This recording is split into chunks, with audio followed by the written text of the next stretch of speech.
Enchanted, Chapter 10. A maid showed me to a corridor lined with doors. Each one was painted a different pastel color and had a card affixed to it announcing the name of the room. We passed the lime room, the daisy room, and the opal room, and stopped before the lavender room. The maid opened the door. For a moment, I forgot my hunger. I was in a cloud of light purple. Some of the purples blushed faintly pink, others were tinted pale blue, but there was no other color. The curtains were streamers, undulating from the breeze made by the door closing behind me. Beneath my feet was a hooked rug in the design of a huge violet. In a corner stood a clay chamber pot disguised as a decorative cabbage. The 5 beds were swathed in a gauzy fabric. The 5 bureaus were painted with wavy stripes of pale and paler lavender. I wanted to throw myself on a bed and cry about being so hungry and about everything else. But these were not beds onto which one could throw themselves. A purple chair was placed next to one of the 2 windows. I sank into it. If I didn't succumb to starvation, I would be here for a long time, with hateful mistresses and with Hattie ordering me about. I stared out the window at Madame Edith's garden until exhaustion and hunger produced a kind of stupor in me. In a while, I slept. Here, Ella, you can eat this. An urgent whisper pushed its way into my dream about roasted pheasant stuffed with chestnuts. Someone shook my shoulder. Wake up! Ella, wake up! An order. I was awake. Areta thrust a roll into my hands. It's all I could get. Eat it before the others come in. In 2 swallows, I ate the soft white roll, more air than sustenance, but more sustenance than I'd had in days. Thank you. Do you sleep in here too? She nodded. Where? The door opened and 3 maidens entered. Look, queer ducks flocked together. The speaker was the tallest pupil in the school. She pronounced her L's as Y's, mocking Areta's accents. Est effibensi osura doms if tem ientu?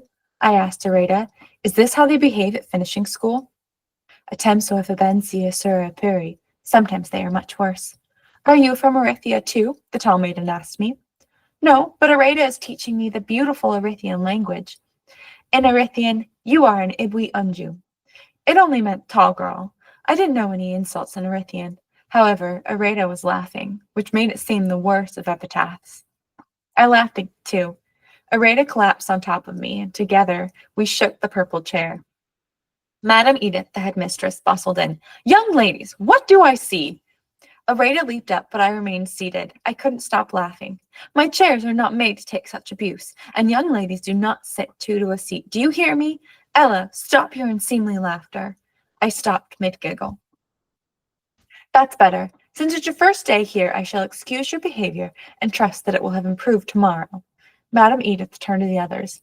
Into your night dresses, young ladies. The shores of sleep are approaching. Areta and I exchanged glances. It was very cheering to have a friend. Everyone else reached the shores of sleep, but I remained oceans away. I had been given a nightdress so covered with bows and frills that I couldn't lie flat comfortably. I slipped out of bed and opened my carpet bag. If I couldn't sleep, I could read. Madame Edith thought fear of the dark was to be expected in young ladies, so a lamp was left burning. My book opened to a letter from Mandy. Dear Ella, this morning I baked scones. Bertha and Nathan and I will eat them for a snack before we go to bed, but I baked 2 extra. We'll have to divide yours and eat them too. I promised myself I wouldn't trouble you by saying how much I miss you, and see how I start? That parrot man, name of Simon, came here today with one of his birds to give you. It speaks Gnomic and Elfian. He said it wasn't fine enough for the menagerie, but you might like it. He told me what to feed it. I never thought I'd be cook to a parrot. I wish it would stop talking once in a while. I wonder if I have a recipe for parrot stew. Don't worry, sweet, I would never cook your present. Yesterday you had a grander visitor and received a bigger gift than a bird. The prince himself came to see you, leading a centaur colt. When I told him you were away from home, he wanted to know when you'd gone and when you'd be back. And when he heard you were at finishing school, he was indignant. He demanded to know why you needed to be finished, since there was nothing wrong with you to start with. I couldn't answer him because I'd like to ask that father of yours the same question. I did tell him we had nowhere to keep a growing centaur. He's a little beauty, but what can I do with him? Your prince said he'd raise him for you. He asked me to tell you the colt's name, Apple. That made me remember my manners, and I gave him his name to eat before he left with the prince. Speaking of leaving, your father departed the same day you did. said he was off to the Greenies, which I gathered was his disrespectful name for the elves. Said not to expect him back any time soon. I wish you were coming home soon. Bertha and Nathan send their love, and I send mine, by the bushel, by the barrel, by the ton, from your old cook, Mandy. P.S. Drink your tonic. I closed the book and whispered to its spine, "Don't erase the letter, please." Then I drank my tonic.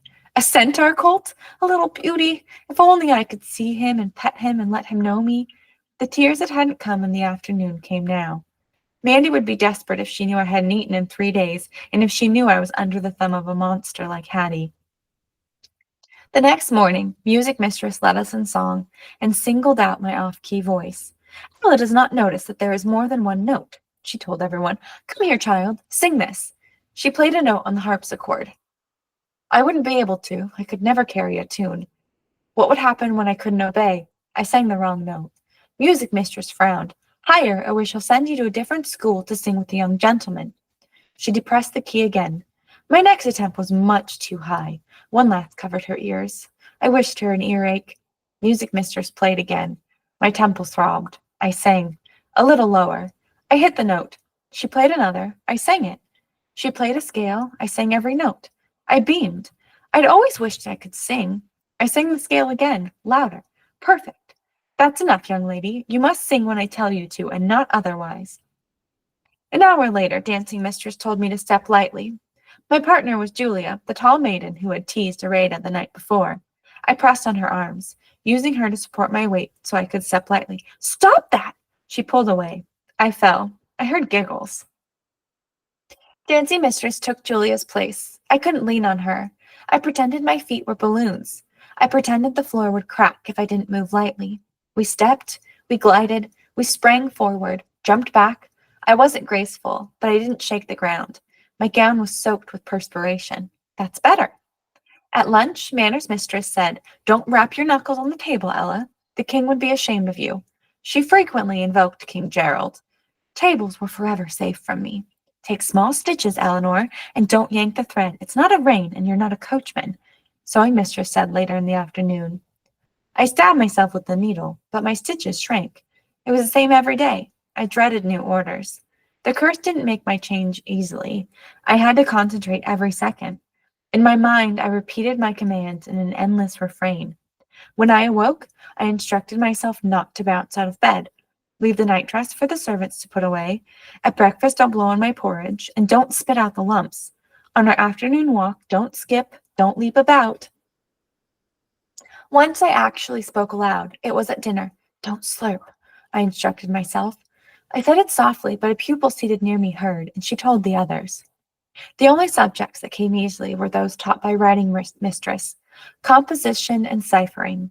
She also taught penmanship, which was the one subject in which I did not attain excellence, because writing mistress issued no orders. She taught Erithian, but no other languages. When I told her I knew a little of the exotic tongues and wished to learn more, she gave me a dictionary of exotic speech.